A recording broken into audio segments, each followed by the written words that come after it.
Sveiki, mielieji. Tai yra mokymo serijų pradžia. Sakau jums tai, nes šis konkretus mokymas bus prieinamas visiems, kaip ir visi kiti kontaktavimai. Sakau tai ir todėl, kad žinotumėte, kokia tvarka viskas vyksta ir ką mes ketiname atlikti. Tai yra tai, ką jau kurį laiką norėjau padaryti.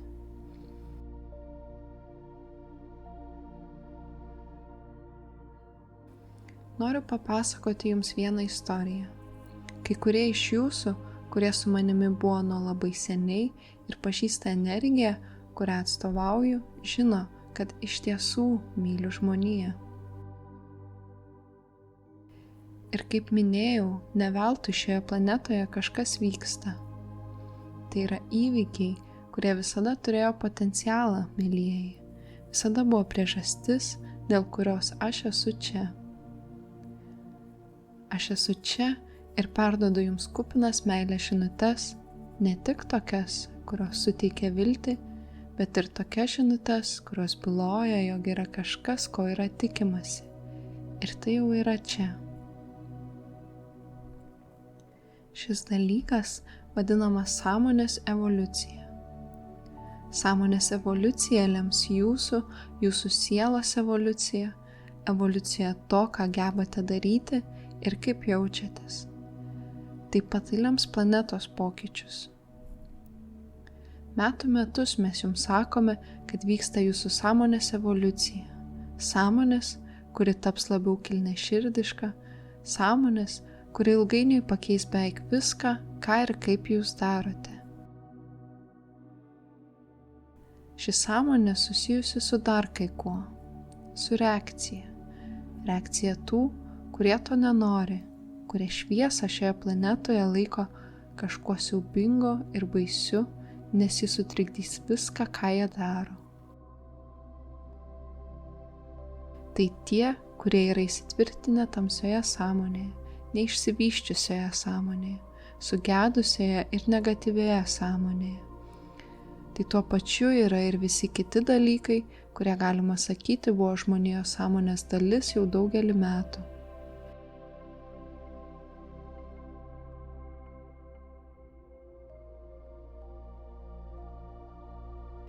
Vyksta paradigminis virsmas, pokytis esminėje žmogaus prigimtyje.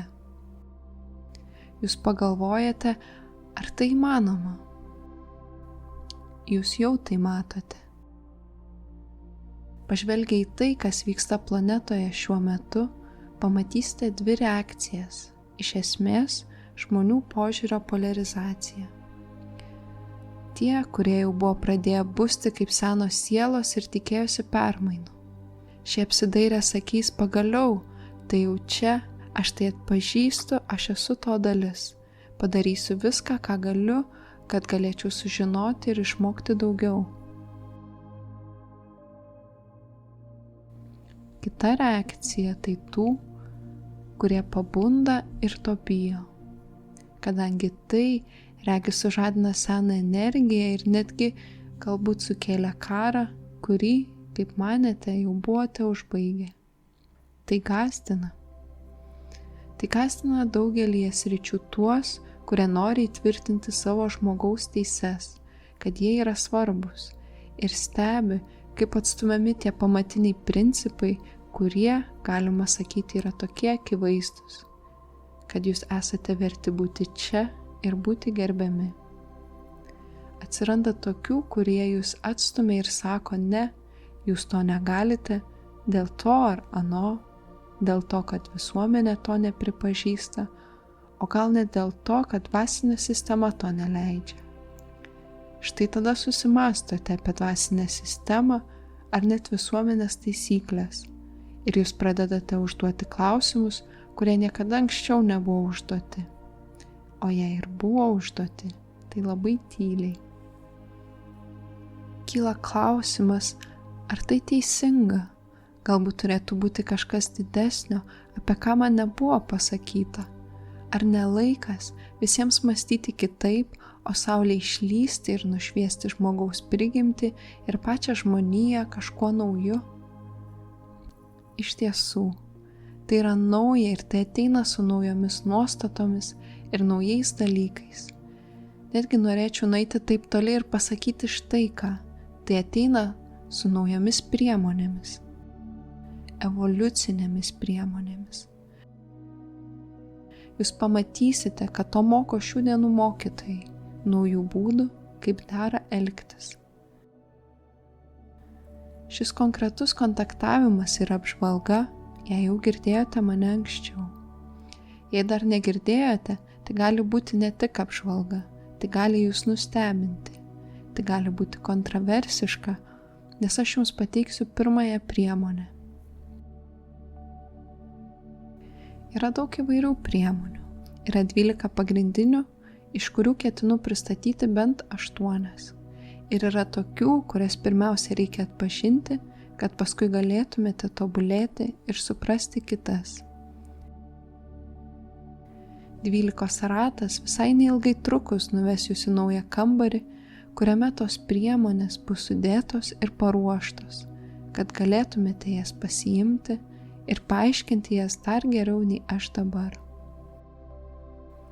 Pirmoji naujoji priemonė, kurią jums pasakysiu, yra ypač prieštaringa. Apie ją kalbu jau daugiau nei 30 metų. Ji yra esminė. Ir būtent dėl to ji yra kontroversiška. Tai yra dalis įsitikinimų sistemos, kurią mes keičiame. Mielieji, atėjo laikas suprasti, kad kai vystosi jūsų sąmonė, tam tikri seni energetiniai procesai gali išnykti. Jos galima padėti į lentyną, nes jūs juos jau užbaigėte.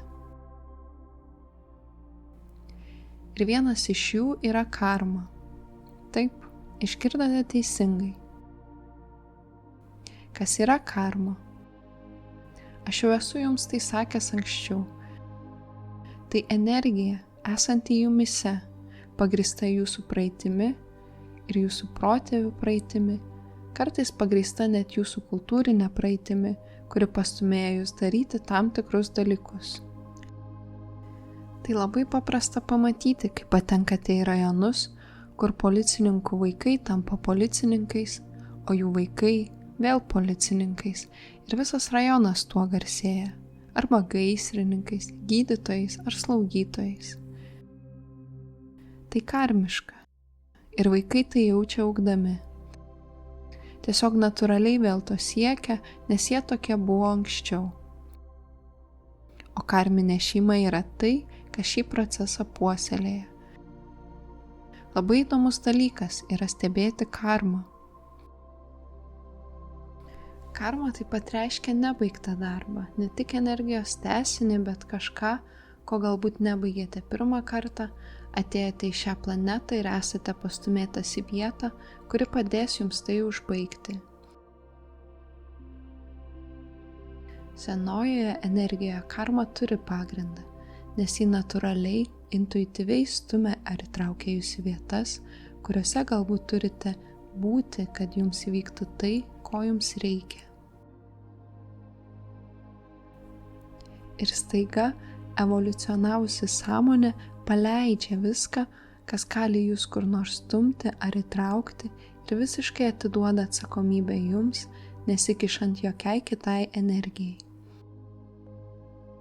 Galima sakyti, kad karmos reikėjo, kai sąmonė buvo žemesnė, netokia išsivysčiusi ir netokia ištobulėjusi. Dabar atsirado vidinis subtilumas ir išmanumas, gebėjimas save išreikšti, išmintingumas, dėl kurių pradedate suvokti. Aš galiu viską, man nereikia karmos, kuri mane stumia ar traukia, iš tikro ji man tik trukdo. Man jos nereikia. Ir jūs būsite teisūs. Jums jos nereikia. Ir todėl visiems klausantiems dabar sakome, kad atėjo metas ją nusimesti. Tačiau karma neišnyks vien dėl to, kad jūs apie tai dabar išgirdote. Ji dingsta kaip nusimetamoji priemonė. Ir tai reiškia štai ką. Jūs sąmoningai to atsisakote. Priešingo atveju ji tiesiog liks ten, darant prielaidą, kad jūs neturite ketinimo jos išvalyti. Jūs turite tai padaryti patys ir būtent apie tai dabar ir girdite.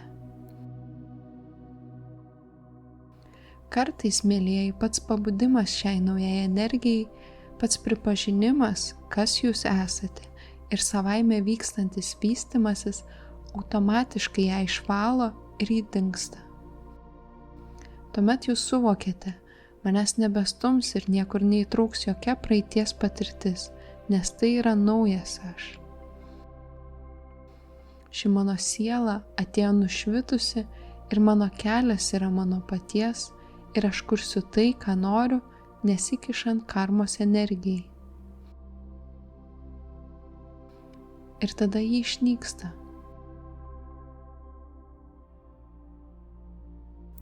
Tačiau kai kurie iš jūsų apie tai sužino tik dabar ir jums gali kilti klausimų. Kodėl tai vyksta su manimi? Kodėl aš visada einu čia ir tai darau? Kodėl tai visada mane slegia? Ar tai tu? Kągi, tuomet laikas daryti tai, apie ką aš jums dabar papasakosiu. Tai paprasta ir tai veikia. Brangioji dvasia, aš atpažįstu manyje pabudusią mano sielos laisvę, mano šviesos augimą, mano sąmonės evoliuciją. Šiuo sprendimu aš atmetu visas energijas, kurios man nepriklauso, įskaitant ir praeities karmą. Ji galėjo pastumėti mane į tokias vietas, kurios dabar yra netinkamos mano gyvenimui, bet aš kontroliuoju savo ateitį. Vizualizuosiu dalykus, kurie nutiks mano kelyje, ir tai nebus kokios nors energijos užbaigimas ar kažkas, ką padariau praeityje ir ką reiktų daryti iš naujo. Ten, kur dabar esu, naujame kelyje, naujoje ateityje, šviečia šviesa, kurios anksčiau niekada nebuvo. Šiuo sprendimu aš nusimetu savo karmą.